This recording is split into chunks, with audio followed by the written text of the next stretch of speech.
Buenos días, bienvenidas a todas. Qué bonitas se miran todas. Un ramillete de belleza. Qué bueno, gracias a Dios, porque este es un tiempo que hemos apartado para el Señor. Es un tiempo en el cual nos sentamos. Literalmente nos sentamos, pero figurativamente nos sentamos a los pies del Señor para poder recibir de su palabra, de la enseñanza que tenemos. Estamos en una miniserie que ya está por concluir. Y pues antes de comenzar, les invito a todas a que nos pongamos en las manos del Señor. ¿Listas? A ver, acomódate. ¿Listas? Bien. Padre, en el nombre de Jesús, Señor, queremos agradecerte por esta mañana, por darnos la bendición de poder unirnos todas las que están vía Facebook. Te damos gracias, las que están presentes te damos muchas gracias.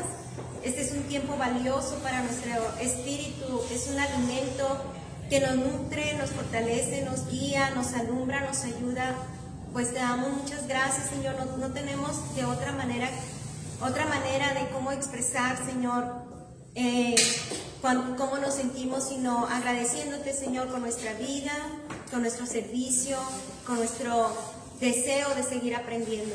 Te amamos, Señor. Bendícenos a todas y ruego a ti, Señor, que en esta mañana tú seas glorificado, Señor, y uses esta tu sierva como un vaso nada más, Señor, y seas tú exaltado en todas las formas. Padre, te doy gracias en el nombre de Cristo Jesús. Amén. Interesándome por leer la escritura y un poco de hermenéutica, es el tema que hemos estado mirando, y ya vimos que hermenéutica lo podríamos decir como muy resumido, es el arte de interpretar los textos de la Biblia. Bien, el tema de hoy es la cuarta regla. Y la cuarta regla dice que es preciso tomar en consideración, cuarta regla de hermenéutica, es preciso tomar en consideración el propósito. ¿Qué quiere decir con la palabra propósito? Es el objetivo que se pretende alcanzar cuando nosotros estamos teniendo una lectura de la Biblia. Hay un propósito por el cual se escribió. Tiene una intención, y nosotros también al leer la palabra de Dios no la debemos leer a la ligera, sino también tratar de entender qué propósito tuvo el autor de la palabra de Dios, que es el Señor, que es Dios, que inspiró a los santos hombres de Dios. Tiene un propósito aplicable a mi vida, tiene una intención para bendecirme, para entender quién es Él, por qué lo dijo, por qué se escribió eso, ¿no?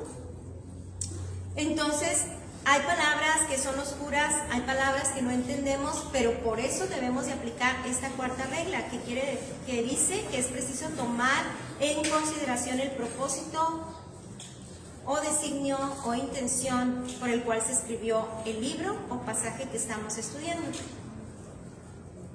Si nosotros ya aplicamos la segunda regla de hermenéutica, ya recuerdan un poquito la regla fundamental que dice, la Biblia se interpreta a sí misma, y la segunda regla dice que debemos tomar las palabras en el sentido que indica el conjunto de la palabra o frases que estudiamos. ¿Se acuerdan?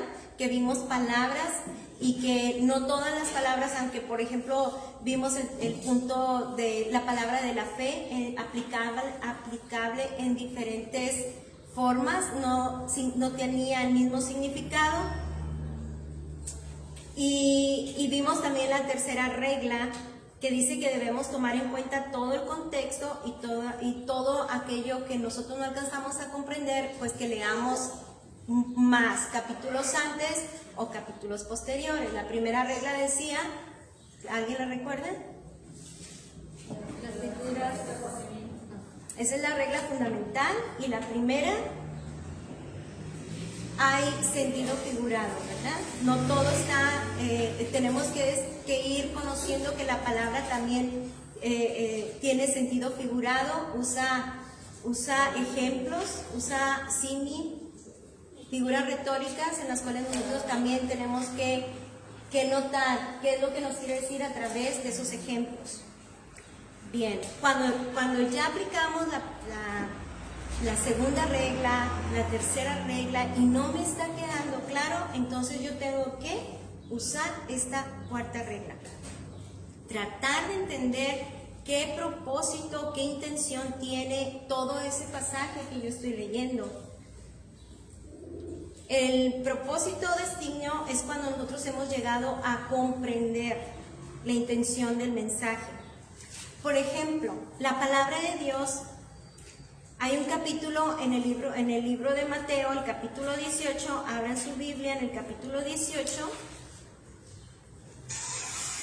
y en ese capítulo, solamente del puro capítulo 18, de ahí han surgido falsas interpretaciones erradas, como uno de esos falsas interpretaciones viene, lo vamos a mirar ya casi al final, pero viene la doctrina del atar y desatar, el atar demonios o desatar bendiciones, que lo podemos escuchar muchas veces en el tipo de oración o incitando a que tú tomes autoridad y tú ates o desates cada situación, pero vamos a ver si realmente se refiere a eso el capítulo 18. De ahí surgen unas falsas interpretaciones y pueden surgir muchas más, pero lo vamos a ir desglosando y vamos a ver con qué intención fue inspirado este capítulo y qué aplicación puede tener a nuestra vida. Vamos a leer Mateo 18 del 1 al 5. Dice, en aquel tiempo los discípulos vinieron a Jesús diciendo, ¿quién es el mayor en el reino de los cielos? Y llamando Jesús a un niño, lo puso en medio de ellos y dijo, de cierto os digo que si no volvéis y os hacéis como niños, no entraréis en el reino de los cielos. Así que cualquiera que se humille como este niño, ese es el mayor en el reino de los cielos. Y cualquiera que reciba en mi nombre a un niño como este, a mí me recibe. Bueno, ¿tendríamos que volvernos niñas, literalmente? No. Está hablando en un sentido figurado. Pero ¿qué es lo que nos quiere decir? ¿Qué sentido tiene lo que nos está hablando? ¿Qué significado tiene esto? Está asemejando cómo nosotros los creyentes debemos de vivir, explicado con una figura como la de un niño, con un símil, ejemplificando que así como es un niño, pero ¿cómo es un niño? ¿Cómo nos lo puede explicar?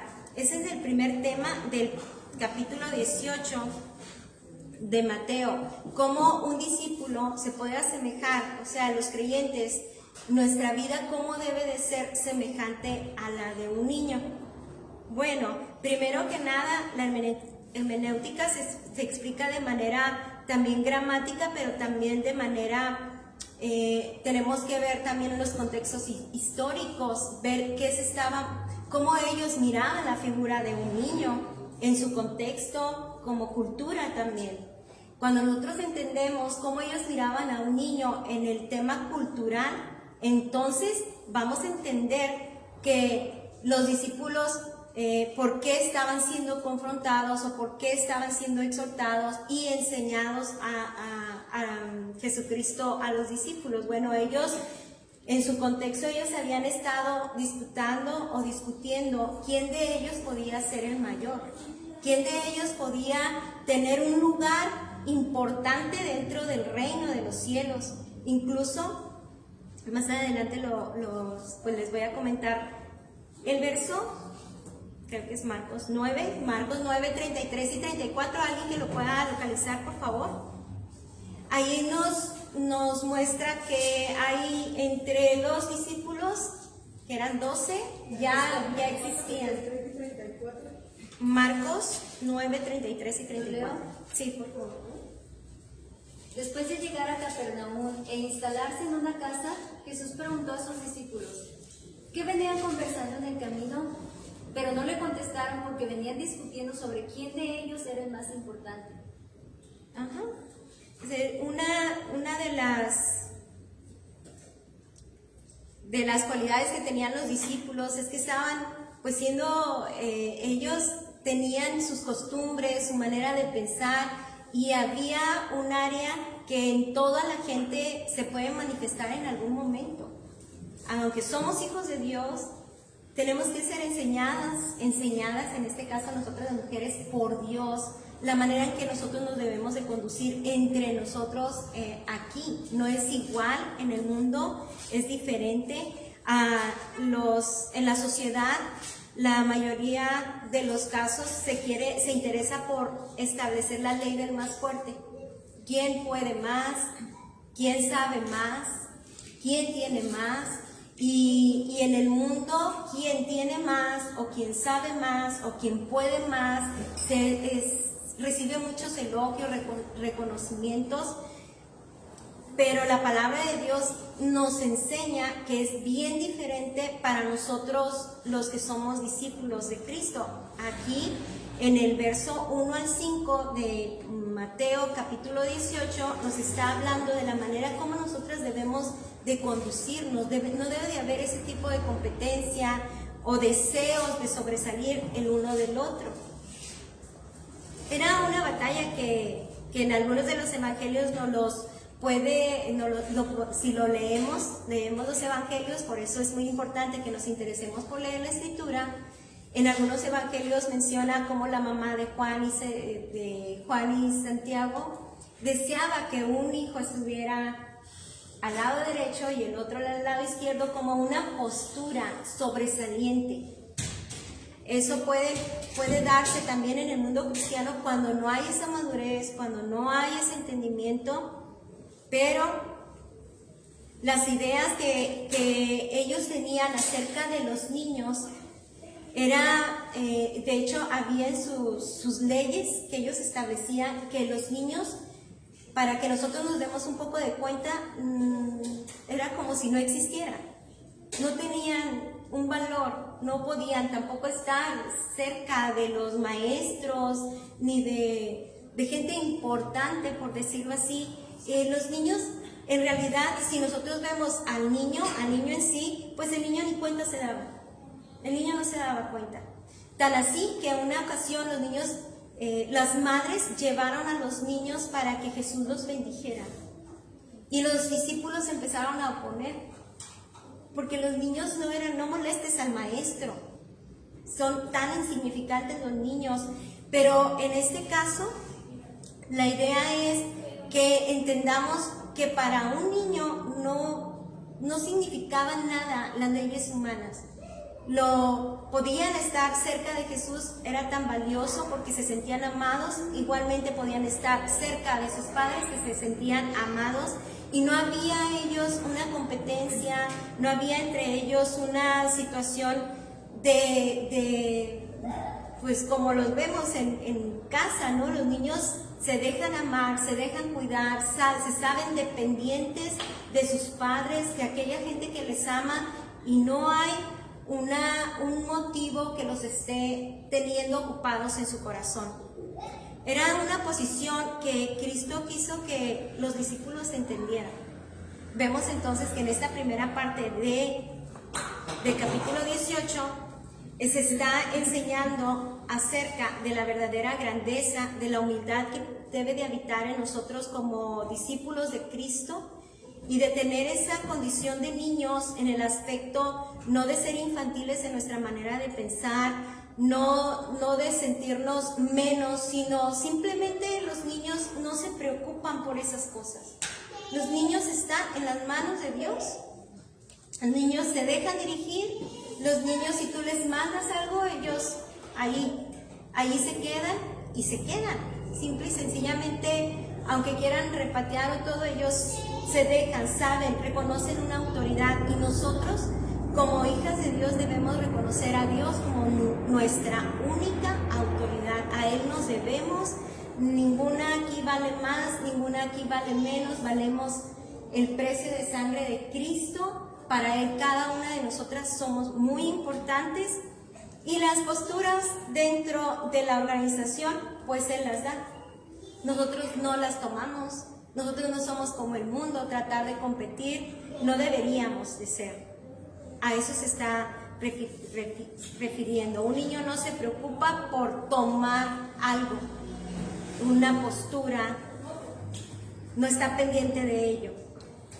Así igualmente un discípulo de Cristo, la actitud es muy importante, requiere sí esa actitud un cambio radical, porque justamente hay muchas mujeres que ahorita en ese tiempo donde se quiere el reconocimiento de la mujer sobre el hombre, por ejemplo, aunque hay ese tipo de situación que está gobernando los pensamientos de muchas mujeres, quienes conocemos al Señor sabemos que somos muy valiosas, tan valiosas como lo es el hombre, porque ni uno es más ni uno es menos, cada uno cumple un rol importante dentro del pensamiento de Dios. Igualmente, se requiere para llegar a pensar eso un giro radical a nuestra manera de pensar, algo que solamente Dios puede hacer por obra del Espíritu Santo, por medio de Cristo, por medio de su palabra. Otro pensamiento distinto a este nos convertiría muy semejantes a la competencia que existe en el mundo. Pero esos versos, como vemos, su intención es ubicar, es instruir, es mostrar a los discípulos que la verdadera grandeza, la verdadera postura que tenemos, ya la tenemos en Cristo. No necesitamos nosotros desear otra cosa. Nos dejamos en sus manos. Si aquí en la tierra se nos toma en cuenta o no se nos toma en cuenta, eso llega a pasar a ningún término ya. Somos de Jesús, somos para Jesús y todo lo que hacemos es para Él, por Él y es de Él. ¿Amén? Ok. Vamos a continuar leyendo y ya vemos cómo la semejanza del creyente es explicada con un niño, cómo debe ser nuestra condición. Vamos al verso 6 en adelante.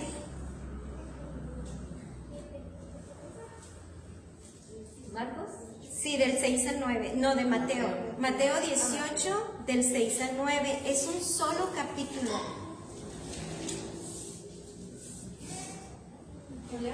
Sí. ¿Del 6 al 9? Sí, del 6 al 9. Pero si hacen esto, pero si hacen que uno de estos pequeños que confía en mí caiga en pecado, sería mejor para ustedes que se aten una gran piedra de molino alrededor del cuello y se ahoguen en las profundidades del mar. ¿Qué aflicción espera el mundo porque tienta a la gente a pecar? Las tentaciones son inevitables, pero ¿qué aflicción espera al que provoca la tentación? Por lo tanto, si tu mano o tu pie te hace pecar, córtalo y tíralo. Es preferible entrar en la vida eterna con una sola mano o un solo pie que ser arrojado al fuego eterno con las dos manos y los dos pies. Y si tu ojo te hace pecar, sácatelo y tíralo. Es preferible entrar en la vida eterna con un solo ojo que tener los dos ojos y ser arrojado al fuego del infierno. Muy bien. El verso 7, ¿alguien lo tiene en otra versión? ¿Lo puede leer? Dice, ay del mundo por los tropiezos, es forzoso que vengan escándalos, pero ay del hombre que los ocasiona. En el contexto cultural, los orientales tenían una manera de castigar, de una manera muy, muy severa, y se hacía, era algo que era sorprendente, era algo muy feo. Desde cortar quitar el ojo, la mano, o sea, era una manera de castigo por los delitos cometidos, pero lo ejemplifica el hecho de que mejor te sacar el ojo o teniendo dos manos o dos pies, o sea, todos, la verdad, todos cometemos errores. Si eso sucediera, yo creo que la mayoría estuviéramos mancas, cojas, ciegas, mudas por la lengua, ¿verdad? Triplemente. Pero la palabra de Dios dice que hay una advertencia para quien hace tropezar. Es para Dios Dios no se está refiriendo literalmente a que nosotros nos quitemos o nos cercenemos alguna parte de nuestro cuerpo literalmente, pero es más bien en el contexto de cómo era tan grave el castigo y cómo lo aplicaban en esas culturas orientales, que era algo muy feo, algo impresionante. Así de impresionante y así de feo es que un alma se pierda. Que nosotros practiquemos el pecado y que aquella persona que apenas está comenzando a escuchar de la palabra de Dios, que acaba de nacer de nuevo, nos vea y diga, así es el Evangelio, así es, pues hay muchas situaciones en las cuales podríamos contextualizar. Hay una cosa, nosotros no somos ninguna perfecta y fallamos muchas veces. Pero una cosa es que fallamos y otra cosa es que ya sea un hábito de nuestra vida, ya permanecer en eso como un dogma de mi vida que estoy enseñando continuamente, que no hay un temor reverente, que no me importa la vida que pueda ser desviada de Dios.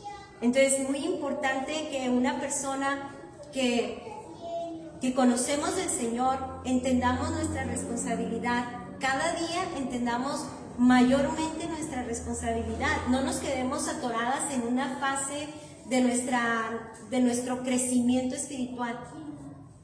Me gusta que todo me hagan, que todo me den, que todo...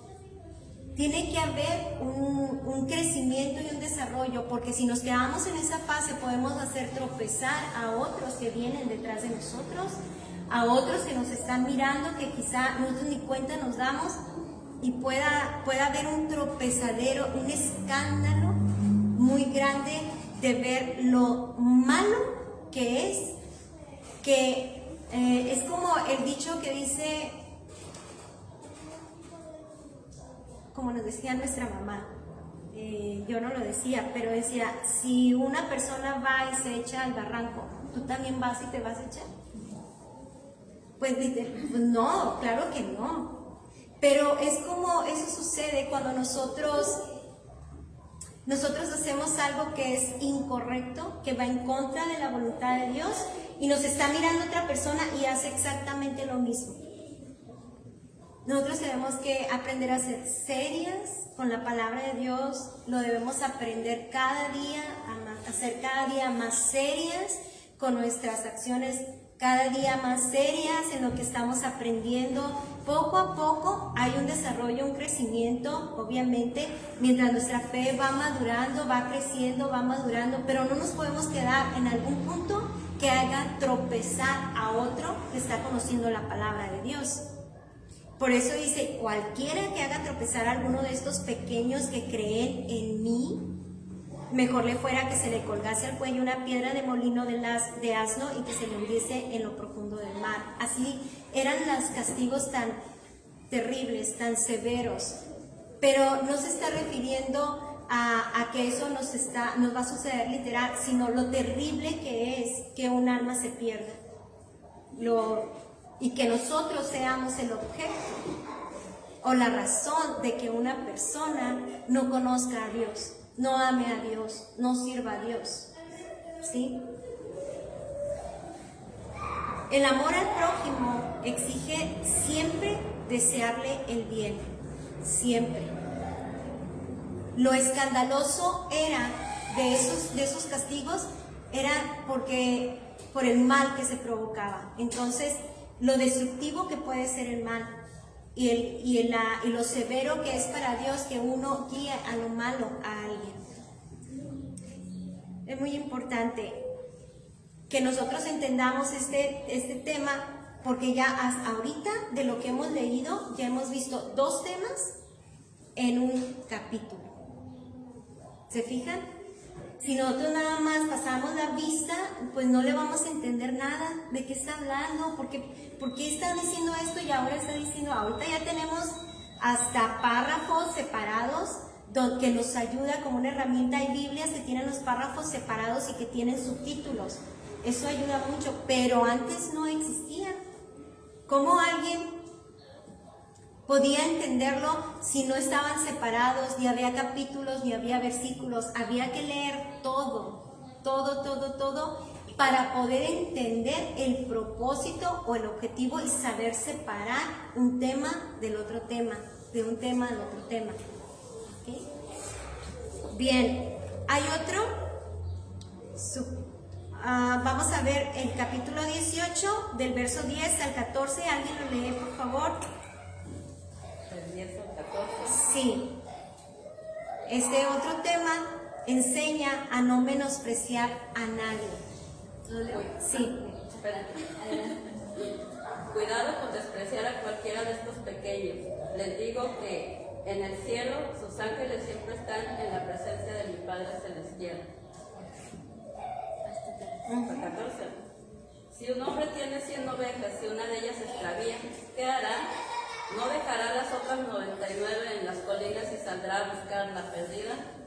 Si la encuentra, les digo la verdad, se alegrará más por esas que por las 99 que se extraviaron. De la misma manera, no es la voluntad de mi Padre Celestial que ni siquiera uno de estos pequeñitos perezca. Ese es otro tema y nos enseña lo importante que para Dios son las almas. Y aquí vemos a una oveja, él como el pastor, y teniendo las 100 ovejas, una se pierda. Bueno, es diferente una oveja que se pierda y una que se quiera ir por voluntad. Eso se le llama de otra manera, es como el apostasía. Pues no quiero seguir, no quiero creer, no me interesa seguir conociendo a Dios y además mejor prefiero amarlo, el pecado, amar todo lo que me aparte de Dios, ya como una voluntad y conociendo de Dios. Eso es diferente. Pero una persona que va caminando y se pueda extraviar de una u otra manera porque todavía no está madura su fe, el Señor habla de lo importante que para Él es esa alma, lo importante que es, tan importante es que Él dio su vida por cada una de nosotras. Nadie dice la palabra de Dios que ha dado su vida por nosotros, sino solamente Jesús. No hay nadie tan bueno ni bueno como el Padre bueno, que dio su vida por nosotros. Entonces, así de importante son las personas. Todas son tan importantes que nosotros no podemos despreciar a nadie que Él mismo ha traído. De ahí que nosotros tenemos que tener amor, desarrollar el amor de Cristo en nuestro corazón, desarrollar las virtudes como la misericordia, como la compasión por aquellas personas que están perdidas, por los niños, por los jóvenes.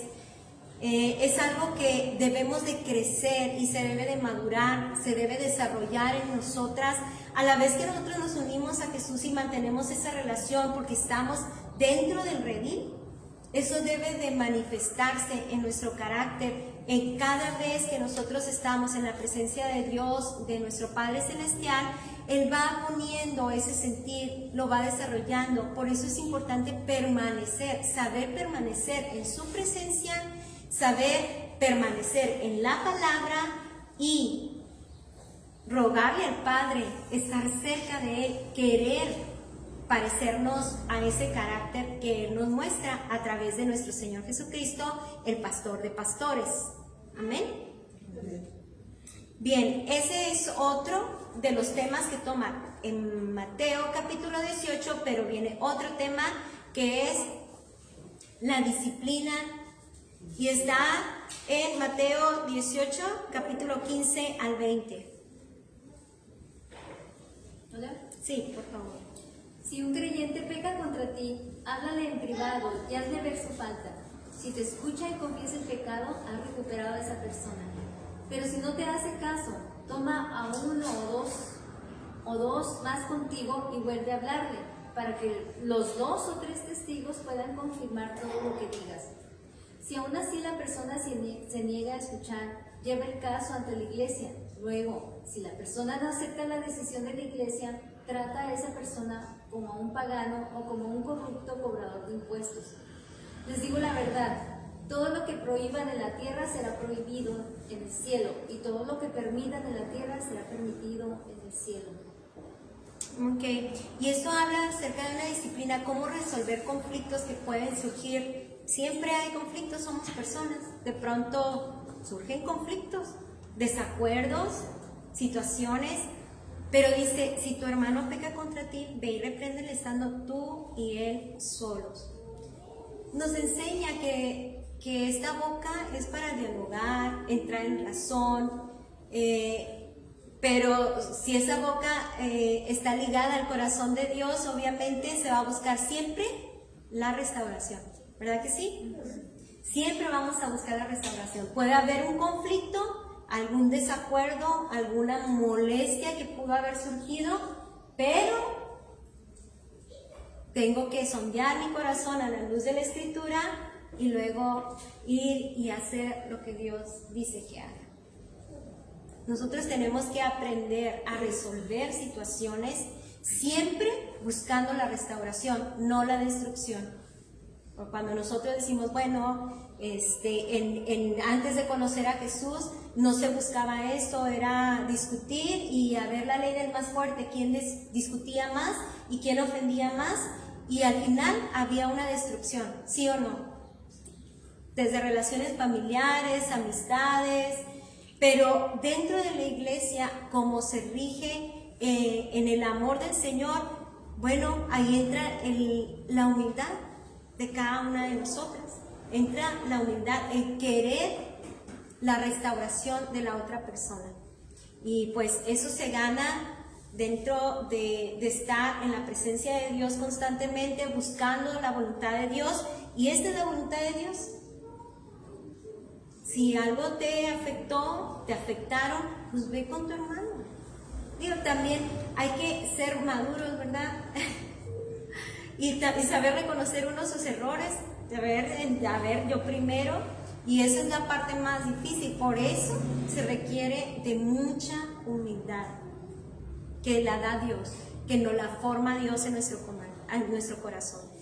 Por lo regular, cuando no se busca la restauración, se brinca el primer paso y se va al segundo. Ya se lo dijiste a 2, a 3, a 4 y todas empiezan a ver, o todos empezamos a ver mal al papá, a la mamá, a los hermanos, empezamos a ver mal dentro de la iglesia. Aquí, en este contexto que nos está hablando después, se refiere a la iglesia, pero podemos aplicarlo en casa también. Antes de ir y resolver el asunto, pues no debemos de regar la situación.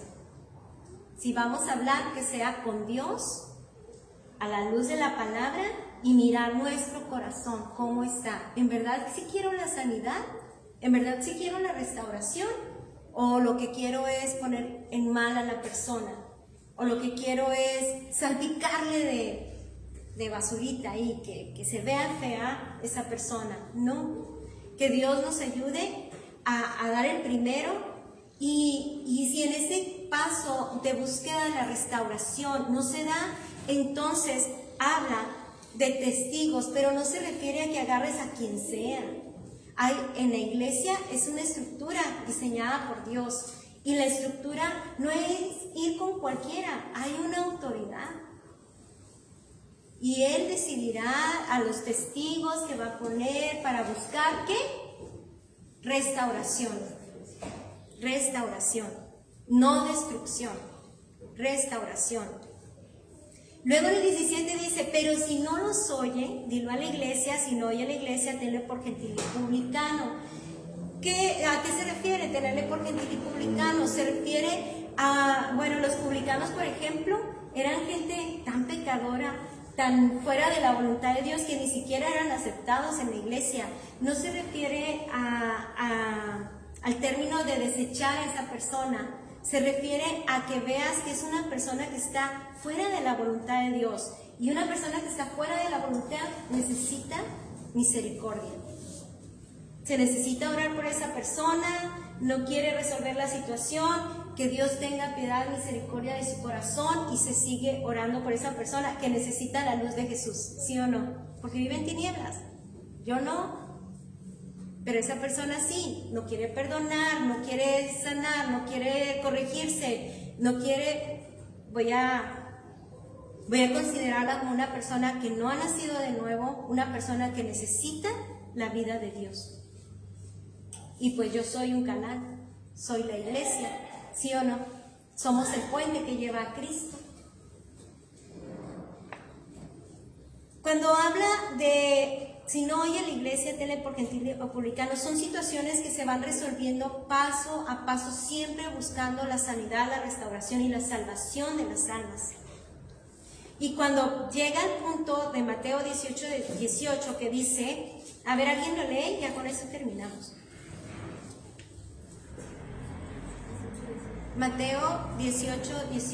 Y les digo la verdad, todo lo que prohíban en la tierra será prohibido en el cielo, y todo lo que permitan en la tierra será permitido en el cielo. Fíjense, esa versión todavía nos proporciona más luz. En mi versión dice, todo lo que atéis en la tierra será atado en el cielo, y todo lo que desatéis en la tierra será desatado en el cielo. En lugar de usar la palabra atar, usa la palabra prohibir. Habla de resoluciones que se toma en un consejo. Habla de que las autoridades tomaron una determinación para trabajar con esa persona que no quiere entender, que no busca, no quiere ser restaurada, ¿no? Entonces, es posible que pueda ser alguien que ya tiene tiempo y pues se aplica una disciplina. Vuelve a comenzar, por ejemplo, sentadito, escuchando, se va a estar orando, se le va a estar dando consejería, se tiene que observar los detalles que la autoridad determinó. Y Dios siempre va a respaldar cualquier decisión como autoridad. Por eso dice, todo lo que ustedes decidan, el Señor lo va a respaldar, lo va a cubrir. ¿Por qué? Porque va a salvaguardar el orden en la iglesia, el orden en el pueblo de Dios, el orden en su gente y el corazón donde debe de fluir la vida de Cristo. En el 19 dice, otra vez os digo que si dos de vosotros se pusieren de acuerdo en la tierra acerca de cualquier cosa que pidieren, les será hecho por mi Padre que está en los cielos. Porque donde están 2 o 3 congregados en mi nombre, ahí estoy yo en medio de ellos. No se está refiriendo a la oración. Bueno, cuando yo en aquel tiempo estaba aprendiendo acerca del tema, hasta yo misma, yo llegué a decirlo, o a dudar, porque si pedía y yo no veía tan rápido la resolución, yo decía, necesitamos que mucha gente esté orando, porque 2 o 3 reunidos en mi nombre, ahí estoy yo. Pero no se está refiriendo a que nos vamos a juntar para hacerle presión a Dios. No, se está refiriendo todavía al tema de la disciplina en la iglesia, donde ya la autoridad junto con otras dos apoyos que son autoridad han resuelto qué hacer con la situación, con las personas involucradas que no quieren la sanidad, que no quieren la restauración, pero resuelven. Pero dice la palabra de Dios, ahí vemos que está el respaldo de Dios, donde están 2 o 3 congregados en mi nombre, ahí estoy yo, en medio de ellos. Yo estoy con las autoridades, donde se está buscando esa sanidad, esa restauración, guste o no. ¿Por qué? Porque ya pasó todos los filtros y se mantiene en la misma postura. Entonces, por misericordia, la disciplina se debe de aplicar y por el orden de Dios. Termina el capítulo 18 hablando del perdón como parte de la formación que debe de tener un hijo de Dios, un perdón absoluto. Como ven, el capítulo 18 vimos varios temas en un solo capítulo. De ahí que nosotros debemos de saber leer la palabra de Dios y saber cuándo, si ya aplicamos la segunda regla, si ya aplicamos la tercera regla, ya vimos las palabras, ya vimos las palabras que rodean ese texto, vimos versos atrás, versos enfrente, pero no me resuelve. Bueno, apliquemos la cuarta regla, que es preciso tomar en consideración el propósito. Siempre piensa, ¿con qué propósito? Si no me quedó claro con qué propósito está escrito eso, con qué intención se escribió ese pasaje que yo estoy leyendo, que yo estoy estudiando. Amén. Bueno, pues damos muchas gracias al Señor y pues vamos a orar, hermanas. Padre, te damos gracias por darnos la bendición de poder aprender un poquito, Señor, acerca de cómo estudiar tu palabra, leerla, pero también prestar atención a estas reglas para poder ser alumbradas y no violar ninguno de los estatutos, mandamientos, de tus pensamientos, la manera en que tú estás expresando tu voluntad. Ayúdanos a interesarnos un poco más, Señor, en aprender y ser unas buenas intérpretes de la palabra.